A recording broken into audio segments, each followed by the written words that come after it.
Aquele domingo de manhã estava frio, mas o coração dos irmãos ardia em oração. O jovem Mateus, de 22 anos, havia chegado ao culto com a família, mas sua presença era diferente daquele dia. Ele não conseguia esconder a dor no olhar, nem a fraqueza que o corpo já não suportava mais. O diagnóstico de desgerminoma, um tumor raro e agressivo, havia sido confirmado há 3 meses, e os médicos davam poucas esperanças. A quimioterapia o deixara fraco, as dores de cabeça eram constantes, e a visão, já comprometida, fazia com que enxergasse tudo embaçado. Mas naquele dia ele não veio ao culto por força própria, veio porque o Espírito Santo o levou. A irmã Maria, sua mãe, não aguentava mais ver o filho daquele jeito. Enquanto o culto seguia, ela se ajoelhou no banco, escondida entre as irmãs, e começou a clamar em silêncio: Senhor, eu não tenho mais palavras, só lágrimas. Mas o Senhor sabe o que está no meu coração. Se for da tua vontade, cura o meu filho. Se não for, dá-me força para suportar. Enquanto orava, sentiu uma mão no ombro. Era a irmã Clara, uma serva de Deus que já havia visto muitos milagres na congregação. Sem dizer nada, ela apenas apertou seu braço e sussurrou: confia. Deus está aqui. O culto seguiu com os hinos de gratidão, e quando o irmão que presidia anunciou o momento de oração pelos enfermos, Mateus sentiu algo diferente. Não era só a dor física. Era como se uma voz sussurrasse em seu coração: levanta e vai para a frente. Ele hesitou, mas a irmã Clara, que estava ao seu lado, o segurou pelo braço e disse: vem, irmão. Jesus está te chamando. Com lágrimas nos olhos, ele se levantou e, apoiado na mãe, caminhou até a frente do salão. Os irmãos começaram a orar. Não eram palavras bonitas ou longos discursos. Eram clamores sinceros, gemidos do espírito, como diz a palavra. O irmão José, um ancião de cabelos brancos e voz firme, impôs as mãos sobre a cabeça de Mateus e orou: Pai Celestial, Tu és o Deus que sara todas as nossas enfermidades. Não olhas para a nossa justiça, mas para a Tua misericórdia. Este jovem é Tua criatura, e nós te pedimos, em nome de Jesus, remove este mal do seu corpo, para que muitos vejam e glorifiquem o Teu nome. Os irmãos amém em coro, e o salão inteiro parecia tremer com a presença de Deus.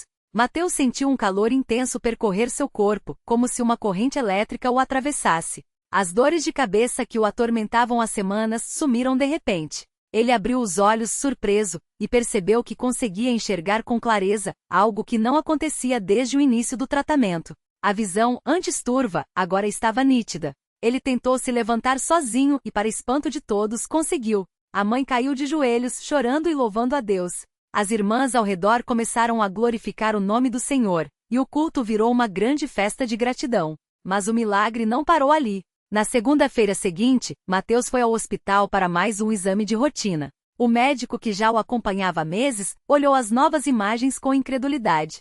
Isso não é possível, ele repetia, enquanto comparava os exames antigos com os novos. O tumor, que antes ocupava grande parte do cérebro, havia desaparecido. Não havia sinal de câncer, nem sequer cicatrizes do que um dia esteve ali. Não há explicação médica para isso, disse o médico, olhando para Mateus com os olhos cheios de dúvida e admiração. Mas eu sei o que aconteceu, respondeu o jovem, sorrindo. Deus me curou no culto.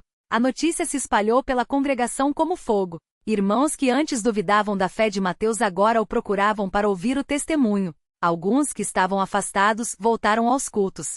Outros que carregavam enfermidades escondidas se animaram a buscar a Deus com mais fé. O irmão Pedro, que sofria de uma dor nas costas há anos, disse: se Deus curou Mateus, pode me curar também. E assim, na semana seguinte, durante a oração, ele também recebeu sua cura. Mas o maior aprendizado não foi só a cura física. Mateus, que antes vivia preocupado com o futuro, agora entendia que a vida é um dom de Deus e que cada dia é uma oportunidade para servir. Ele começou a participar mais dos cultos, a visitar os enfermos e a testemunhar do poder de Deus onde quer que fosse. Antes eu pensava que a minha vida estava nas mãos dos médicos, ele dizia. Hoje sei que está nas mãos de Deus. Um dia, durante um culto de ação de graças, o irmão que presidia pediu que Mateus desse seu testemunho. Com a voz emocionada, ele contou tudo o que havia passado. O desespero do diagnóstico, as noites de choro, a fraqueza, a fé que quase se apagara, e então, a mão poderosa de Deus que o levantou. Quando terminou, o salão inteiro estava em lágrimas. Muitas mãos se levantaram em gratidão, e os irmãos cantaram com ainda mais fervor. A Deus damos glória por sua grande bondade, por nos dar vitória por sua piedade. E assim, aquele jovem que quase foi levado pela doença se tornou um vivo testemunho de que Deus ainda opera milagres. Não por mérito próprio, não por merecimento, mas pela sua infinita misericórdia. Porque Ele é o mesmo ontem, hoje e eternamente.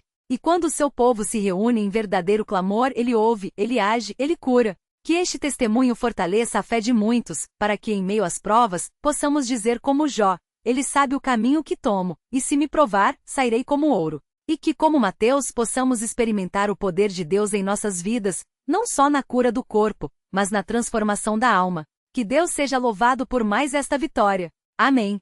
Depois daquele culto, a vida de Mateus mudou de uma forma que só quem passa por uma prova se entende. Não era só a cura física, mas algo mais profundo, como se Deus tivesse não apenas sarado seu corpo, mas também renovado seu coração para enxergar as coisas do céu com outros olhos. Ele passou a sentir uma responsabilidade maior, não só de agradecer, mas de levar esperança a outros que estavam passando pelo mesmo vale de sombra que ele um dia atravessou. Todas as manhãs, antes de sair para o trabalho, Mateus se ajoelhava ao lado da cama e orava não só por sua família, mas por cada pessoa que ele sabia estar doente na congregação. Senhor, como o Senhor teve misericórdia de mim, tenha também da irmã Maria, que está com aquelas dores nas costas há meses. Fortalece o irmão João, que está fraco depois da cirurgia. E Pai, se for da tua vontade, levanta-os como me levantaste. Não eram orações longas, mas cheias de fé, porque ele havia experimentado que Deus ouve até o gemido que não tem palavras. Um domingo, depois do culto da manhã, uma irmã se aproximou dele com os olhos cheios d'água. Era a irmã Clara, uma senhora já de idade, que há anos lutava contra um problema nos rins. Irmão Mateus, eu ouvi seu testemunho semana passada e não tive coragem de falar com você antes. Mas hoje, enquanto o irmão orava, senti algo diferente no meu coração. Você acha que Deus ainda pode me curar? Mateus olhou para ela, lembrava bem daquela mesma dúvida que já o havia atormentado. Colocou a mão no ombro dela e disse: Irmã, se Deus curou um jovem teimoso como eu, que duvidou tantas vezes, imagine o que ele não pode fazer por uma serva fiel como a senhora. Vamos orar? E ali mesmo, entre os bancos ainda quentes dos irmãos que haviam saído, Mateus e a irmã Clara se ajoelharam. Ele orou com a mesma simplicidade com que havia sido orado por ele. Pai Celestial, tu conheces a irmã Clara melhor do que ela mesma. Sabes cada dor, cada noite em claro, cada lágrima derramada em segredo. Se for da tua vontade, toca nela agora como tocaste em mim. Mas se ainda houver um propósito nesta prova, dá-lhe forças para suportar e louvar-te mesmo assim. Em nome de Jesus. Quando terminaram, a irmã Clara se levantou com um sorriso que não era só de gratidão, mas de uma paz que só vem de quem entrega o fardo nas mãos do Senhor. Nos dias que seguiram, Mateus começou a notar que sua própria família estava mudando. Sua mãe, que sempre fora uma mulher de muita oração, agora olhava para ele com um brilho diferente nos olhos. Uma noite, enquanto tomavam café depois do jantar, ela disse: Filho, eu nunca te falei, mas nas noites mais difíceis, quando você estava no hospital e os médicos não davam esperança, eu me lembrava da história de Daniel na cova dos leões. Deus fechou a boca daqueles animais, e eu pedi a ele que fechasse também a boca daquele tumor. E ele fez. Mateus segurou a mão dela, emocionado. Mãe, eu não sabia que você passava por isso sozinha. Ela abanou a cabeça. Não estava sozinha, filho. Nunca estive. Deus estava ali, e ele me dava forças para estar ali por você. Mas nem tudo eram lágrimas de alegria. Havia dias em que Mateus ainda sentia um aperto no peito ao lembrar daqueles meses de incerteza. Uma tarde, enquanto lia a Bíblia, deu de cara com o Salmo 30. Chorei a noite toda, mas pela manhã veio o canto de alegria. Fechou os olhos e sentiu como se Deus estivesse falando diretamente com ele. Você chorou, mas eu te dei motivo para cantar. Não foi por acaso. Aquela palavra o confortou de tal maneira que na próxima reunião de jovens, ele compartilhou aquilo com os irmãos. Às vezes a gente acha que Deus se esqueceu da gente, mas Ele está apenas preparando algo que nossos olhos ainda não podem ver. E os milagres não paravam por aí. Alguns meses depois, durante um culto de oração, um irmão que mal conseguia andar por causa de uma doença nas pernas se levantou do banco e, apoiado no irmão ao lado, deu alguns passos firmes. Não foi uma cura instantânea como a de Mateus, mas foi um início. O irmão que o sustentava era justamente Mateus, que com lágrimas nos olhos, disse: Irmão, continue firme. Deus não desampara os seus. Aquela cena fez com que muitos no salão se lembrassem do jovem que outrora fraco, agora estava ali, não só de pé, mas sustentando o outro irmão. Com o tempo, Mateus passou a ser convidado para dar testemunhos em outras congregações. Não porque fosse alguém especial, mas porque sua história falava por si. um rapaz comum, que não tinha nada de extraordinário, a não ser um Deus que faz coisas extraordinárias. Em uma dessas visitas, um jovem se aproximou dele depois do culto, visivelmente abalado. Irmão, eu também tenho um problema de saúde, e os médicos disseram que não há mais o que fazer. Eu tenho medo. Mateus olhou nos olhos dele e viu o mesmo medo que já o havia paralisado. Irmão, eu não vou te dizer que é fácil. Não vou te dizer que não vai doer. Mas vou te dizer uma coisa, Deus não prometeu que não teríamos provas, mas prometeu que não passaríamos por elas sozinhos. Você quer orar? E ali, mais uma vez, a fé de um foi fortalecida pela fé de outro. A vida de Mateus não era perfeita depois da cura. Ele ainda enfrentava cansaço, ainda tinha dias de desânimo, ainda precisava lidar com as sequelas emocionais daqueles meses difíceis. Mas agora ele sabia para onde olhar. Uma vez, depois de um dia exaustivo no trabalho, ele chegou em casa e, em vez de reclinar a cabeça no travesseiro, abriu a Bíblia no livro de Abacuque. Ainda que a figueira não floresça, nem haja fruto na vide, o produto da oliveira minta, e os campos não produzam mantimento, ainda que o rebanho seja exterminado da malhada, e nos currais não haja gado, todavia eu me alegrarei no Senhor, exultarei no Deus da minha salvação. Aqueles versos o encheram de uma força nova. Ele entendeu que a verdadeira vitória não estava só na cura, mas na capacidade de louvar a Deus mesmo quando as coisas não faziam sentido.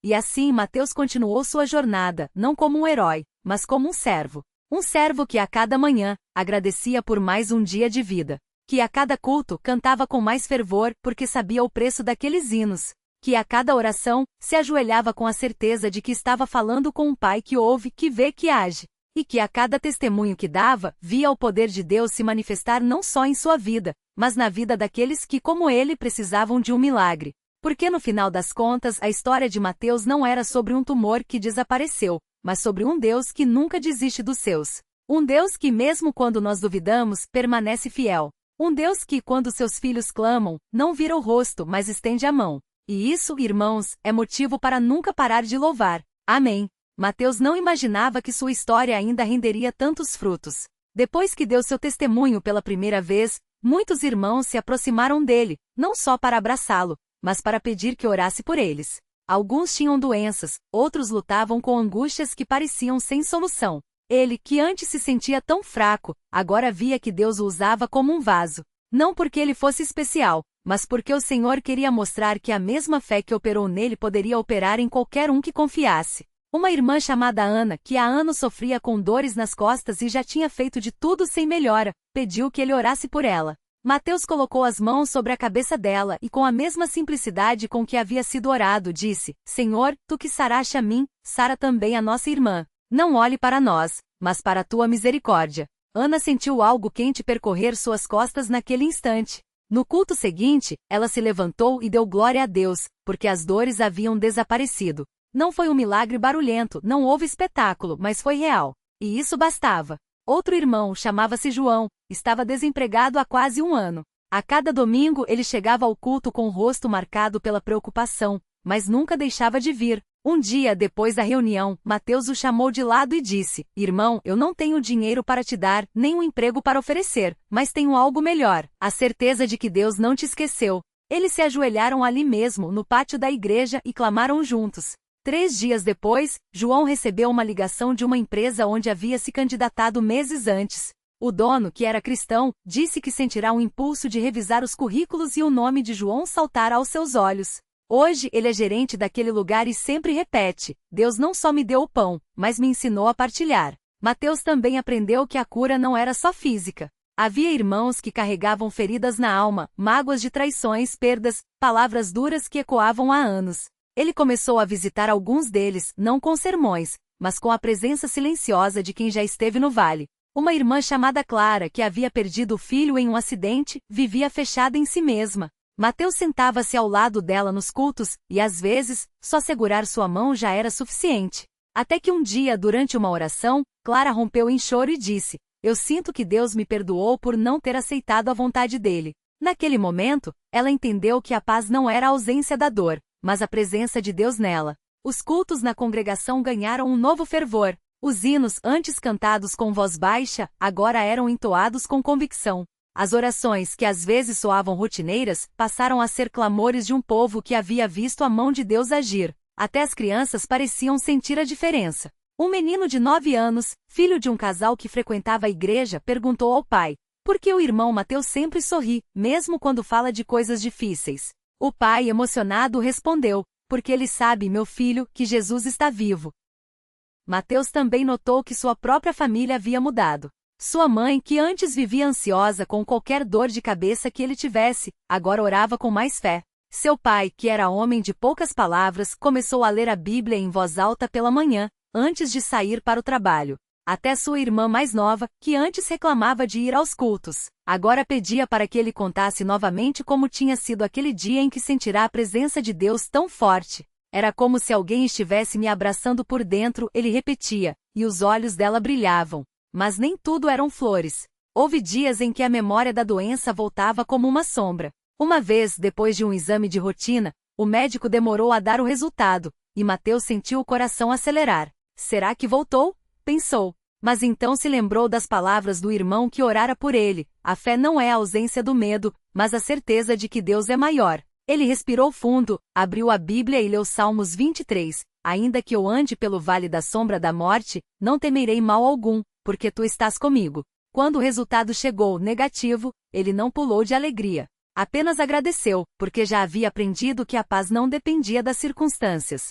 Com o tempo, Mateus começou a ser convidado para dar testemunhos em outras congregações. Ele ia sem pretensão, só para contar o que Deus havia feito. Em uma dessas viagens conheceu um jovem chamado Daniel, que estava em uma cadeira de rodas havia 3 anos depois de um acidente. Daniel ouviu o testemunho, e seus olhos se encheram de lágrimas. Eu também quero crer, ele disse. Mateus não prometeu nada, só orou com ele. Alguns meses depois recebeu uma carta. Daniel havia sentido força nas pernas durante um culto e, com a ajuda de 2 irmãos, deu os primeiros passos. Não foi uma cura instantânea, mas um processo, como se Deus quisesse ensinar que a fé também caminha, um passo de cada vez. Uma coisa que Mateus nunca esqueceu foi o cheiro do óleo que o irmão mais velho ungira em sua testa naquele dia. Às vezes, quando ele orava por alguém, sentia o mesmo perfume, como se o Espírito Santo estivesse ali confirmando: eu estou contigo. Não era algo que ele procurava, nem falava sobre para chamar atenção, mas era real. E isso fazia lembrar que o milagre não era dele, mas de Deus, que escolhe os simples para confundir os sábios. Ele também aprendeu que a gratidão é um culto diário. Todo dia, antes de dormir, Mateus fazia uma lista mental das coisas pelas quais agradecer. Não só pela cura, mas pelas pequenas coisas: o pão na mesa, o sorriso de um irmão, o vento que refrescava no caminho para a igreja. Uma vez, um irmão mais velho lhe disse: Mateus, você está aprendendo o segredo da alegria. Não é ter tudo, mas reconhecer que tudo que temos vem de Deus. E era verdade. Até os dias comuns se tornavam especiais quando vividos com esse coração. Houve também momentos em que ele foi tentado a se gloriar. Afinal, sua história era bonita, as pessoas o admiravam. Mas então ele se lembrava de como havia chorado sozinho no quarto, de como duvidara, de como fora fraco. E entendia que se havia algo de bom nele, era só porque Deus havia plantado. Porque dele e por meio dele, e para ele são todas as coisas. A ele, pois, a glória eternamente, lia em Romanos 11:36. E isso o mantinha humilde. Com o passar dos anos, Mateus casou-se com uma irmã da congregação, uma moça que também havia passado por provações e entendia o valor de confiar em Deus. No dia do casamento, eles não trocaram apenas alianças, mas promessas de servir a Deus juntos, na saúde e na doença, na abundância e na escassez. O culto foi simples, mas cheio de significado. Quando o irmão que presidia pediu que eles se ajoelhassem para a oração final, Mateus sentiu novamente aquela paz profunda, como se Deus estivesse dizendo: esta é a próxima etapa da sua jornada. E eu estou aqui. Eles tiveram filhos, e Mateus se emocionava ao vê-los crescendo no caminho do Senhor. Quando o primogênito fez 5 anos, perguntou: pai, como é que Deus tirou o seu tumor? Mateus o pegou no colo e respondeu: filho, Deus não só tirou o tumor, ele me deu algo muito maior. A certeza de que não importa o que aconteça, ele nunca me deixará. O menino olhou para ele com aqueles olhos cheios de confiança e disse: então eu também quero ter essa certeza. E Mateus soube que a maior herança que poderia deixar não era dinheiro nem fama, mas a fé que havia recebido de graça. Hoje, quando Mateus olha para trás, não vê apenas a história de um milagre, mas de uma vida transformada. Ele ainda sente dores às vezes, ainda enfrenta desafios, ainda tem dias em que a fé parece pequena. Mas agora ele sabe que a força não está em si mesmo, mas aquele que o sustenta. E isso faz toda a diferença. Porque no final, a história de Mateus não é sobre um jovem que foi curado. É sobre um Deus que ainda hoje opera maravilhas, que ainda hoje ouve o clamor dos seus, que ainda hoje se alegra quando um filho, mesmo tremendo, estende a mão e diz: Senhor, eu creio. Ajuda a minha incredulidade. E isso, irmãos, é motivo para nunca parar de louvar, nunca parar de confiar, nunca parar de testemunhar, porque Ele é fiel. Sempre. Amém.